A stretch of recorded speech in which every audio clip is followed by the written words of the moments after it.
निर्वाचन सकिएपछि सबैको ध्यान सरकार गठनतिर सोझिन्छ।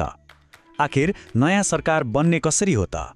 आउनुहोस् आज हामी यही प्रक्रियालाई संविधानको आधारमा रहेर एकदमै सरल तरिकाले बुझौँ। चुनावको नतिजा आउनु त केवल एउटा सुरुवात मात्र हो। त्यसपछि सुरु हुन्छ सरकार गठनको खास यात्रा, जहाँबाट देशको कार्यकारी टिम तयार हुन्छ। यो प्रक्रिया आफैमा निकै चाखलाग्दो छ। सरकार गठन भनेको कसैको इच्छा वा अनुमानले हुने कुरा होइन। यसका लागि हाम्रो संविधानले एउटा स्पष्ट बाटो कोरिदिएको छ र हरेक पटक यही बाटोमा हिँड्नुपर्छ। यो सम्पूर्ण प्रक्रियाको केन्द्रमा छ संविधानको धारा 76। जब निर्वाचन आयोगले प्रतिनिधि सभाको अन्तिम नतिजा राष्ट्रपतिलाई बुझाउँछ, त्यसपछि यही धारा सक्रिय हुन्छ र राष्ट्रपतिले नयाँ सरकार गठनका लागि आह्वान गर्नुहुन्छ। अनि मात्र सुरु हुन्छ औपचारिक प्रक्रिया। त्यसो भए सरकार बनाउने सबैभन्दा पहिलो र महत्त्वपूर्ण कदम के हो त? त्यो हो देशको कार्यकारी प्रमुख अर्थात् प्रधानमन्त्रीको नियुक्ति।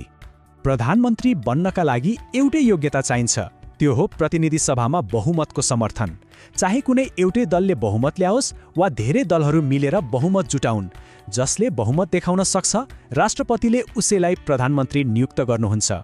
वास्तवमा प्रधानमन्त्रीको नियुक्ति नै सरकार गठनको आधिकारिक सुरुवात हो। जबसम्म टिमको क्याप्टेन छानिँदैन तबसम्म अरू खेलाडी छान्न मिल्दैन। ठिक त्यसै गरी प्रधानमन्त्री नियुक्त नभएसम्म मन्त्री परिषद गठनको काम अघि बढ्दैन। ल, प्रधानमन्त्री त नियुक्त हुनुभयो।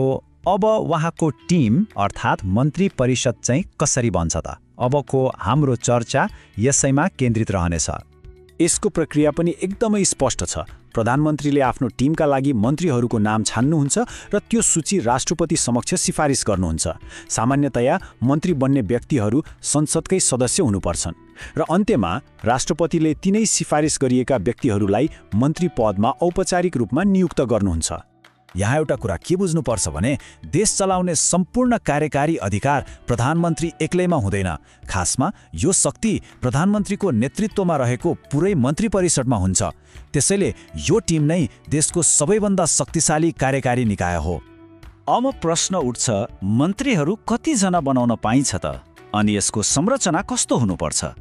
यसबारेमा संविधानले के भन्छ हेरौँ है त। संविधानले मन्त्री परिषदको आकारमा एउटा लक्ष्मण रेखा नै कोरिदिएको छ।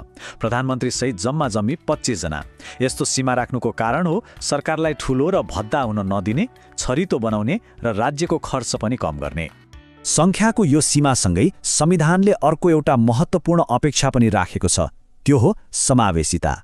अर्थात् मन्त्री परिषद गठन गर्दा देशको सामाजिक विविधता झल्किनुपर्छ भन्ने संविधानको मूल भावना हो। मन्त्रीमा नियुक्ति हुँदैमा सिधै काम सुरु गर्न पाइँदैन। त्यसअघि उहाँहरूले राष्ट्रपति समक्ष पद तथा गोपनीयताको शपथ लिनै पर्छ। यो शपथ ग्रहण समारोहपछि मात्रै उहाँहरूको कार्यकाल औपचारिक रूपमा सुरु हुन्छ। शपथ सकिएपछि प्रधानमन्त्रीले हरेक मन्त्रीलाई मन्त्रालयको जिम्मेवारी दिनुहुन्छ, जसलाई कार्य विभाजन पनि भनिन्छ। कसलाई अर्थ मन्त्रालयको जिम्मा दिने, कसलाई गृह वा कसलाई स्वास्थ्य, यो निर्णय गर्ने अधिकार प्रधानमन्त्रीमा हुन्छ। यसरी हेर्दा प्रधानमन्त्री सरकारको क्याप्टेन जस्तै हुनुहुन्छ। पुरै टिमको नेतृत्व गर्ने, मन्त्रीहरूबीच तालमेल मिलाउने र सरकार कुन बाटोमा हिँड्छ भनेर नीतिगत दिशा तय गर्ने अन्तिम जिम्मेवारी उहाँकै हुन्छ। ल, सरकार बन्यो, मन्त्रीहरूले जिम्मेवारी पनि पाए। तर अब सबैभन्दा महत्त्वपूर्ण प्रश्न, यो सरकार कसप्रति उत्तरदायी हुन्छ? यही जवाफदेहिताको सिद्धान्तले नै हाम्रो लोकतन्त्रलाई जीवन्त बनाउँछ। संविधानले यो कुरामा कुनै अलमल राखेको छैन। मन्त्री परिषद अर्थात् सिङ्गो सरकार सामूहिक रूपमा सङ्घीय संसदप्रति उत्तरदायी हुन्छ।